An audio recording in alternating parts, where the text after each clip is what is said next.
नमस्कार मित्रों, स्वागत है आप सभी का आपके अपने चैनल जीपी एडुकेयर पे। और मैं हूं डॉक्टर गणेश पांडे। मित्रों, बात करेंगे भूपटल पर परिवर्तन लाने वाले बल के। तो जैसा कि देख रहे हैं कि पृथ्वी पर जो परिवर्तनकारी जो बल होते हैं वो दो तरह के बल होते हैं। एक होते हैं अंतर्जात बल और दूसरा होता है बहिर्जात बल। अंतर्जात बल भी दो तरह के होते हैं। पहला होता है आकस्मिक और दूसरा होता है पटल विरूपणी। आकस्मिक के अंतर्गत ज्वालामुखी, भूकंप और भूस्खलन होते हैं। पटल विरूपणी के अंतर्गत दो तरह के बल होते हैं, महाद्वीपीय जनक बल और पर्वत निर्माणकारी बल। ठीक है, तो महाद्वीपीय जनक बल जो होते हैं वो होते हैं दो तरह के, ऊपरमुखी और अधोमुखी। और पर्वत निर्माणकारी बल को हम दो भागों में बांट सकते हैं या बांटा गया है। पहला तनाव मूलक, दूसरा संपीड़न बल। तनाव मूलक बल से भ्रंश, चटकन और दरार पैदा होती है, जबकि संपीड़न से बलन और संबलन पैदा होते हैं। भू आकृतिक प्रक्रियाएं क्या होती हैं? जो भू आकृतिक प्रक्रियाएं होती हैं वो जो है दो तरह की होती हैं, अंतर्जनित और बहिर्जनित। अंतर्जनित जो होती हैं वो पटल विरूपणी और ज्वालामुखीयता होती है। बहिर्जनित में अपक्षय, अपर्दन, निक्षेपण और बृहच्छरण। तो इस तरह की जो चीज़ें हैं तो उसको हम देखते हैं कि क्या क्या चीज़ें हैं। अब जैसे अंतर्जात बलों की अगर हम बात करें, अंतर्जात बल की अगर हम बात करें तो पृथ्वी के आंतरिक भाग से उत्पन्न बल को अंतर्जात बल कहते हैं। बहिर्जात बल पृथ्वी की सतह पर उत्पन्न होने वाले बल को बहिर्जात बल कहते हैं।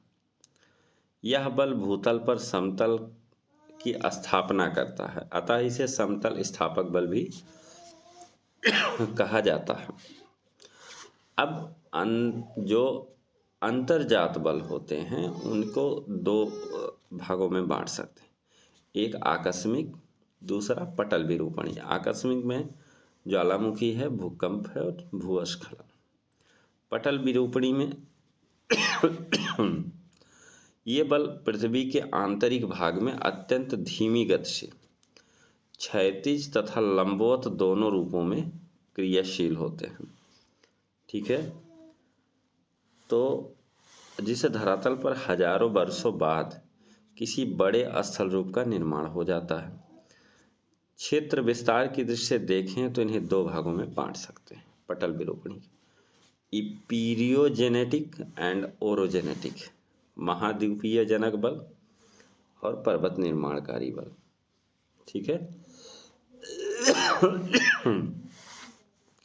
महादेशीय इपीरियोजेनेटिक मूवमेंट को अगर हम देखें तो इस संचलन से महाद्वीपीय भागों का निर्माण होता है, उसमें उत्थान होता है, निमज्जन होता है जैसी क्रियाएं घटित होती हैं।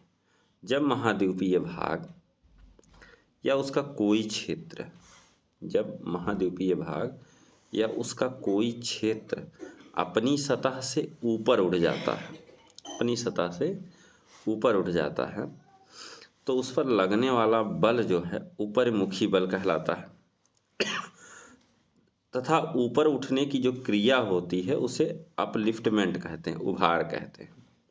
ठीक है, जैसे ये उभार हो जाता है, ऊपर की तरफ लगा तो ये उभार हो जाता है। ठीक है, तो इसके विपरीत जब महाद्वीपीय भागों में धंसाव होता है तो नीचे की तरफ लगेगा बल, तो ऐसे नीचे की तरफ लग जाएगा तो धंसाव हो जाएगा। तो ऐसी स्थिति में अवतलन की, धंसाव की क्रिया को अवतलन कहा जाता है।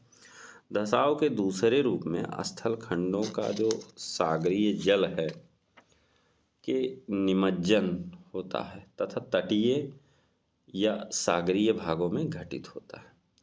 अब हम लोग पर्वत निर्माणकारी बल या ओरोजेनेटिक फोर्स की बात अगर हम करें तो ये जो पृथ्वी के आंतरिक भाग से क्षैतिज रूप में पर्वतों के निर्माण में सहायक होते हैं। तो ये बल प्रायः दो रूपों में क्रियाशील होते हैं। एक तो तनाव मतलब, और एक होता है संपीड़न। तनाव मतलब दो विपरीत दिशाओं में, ठीक।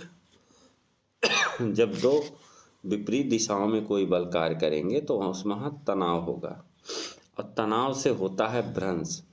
इधर की चट्टानें और इधर की चट्टानें, जब दोनों तरफ की चट्टानें फैलेंगी तो एक दूसरी तरफ बल लगाएंगे तो बीच में ये भ्रंश उत्पन्न होगा, चटकन होगा, चट्टानें टूटेंगी, दरार हो जाएगा।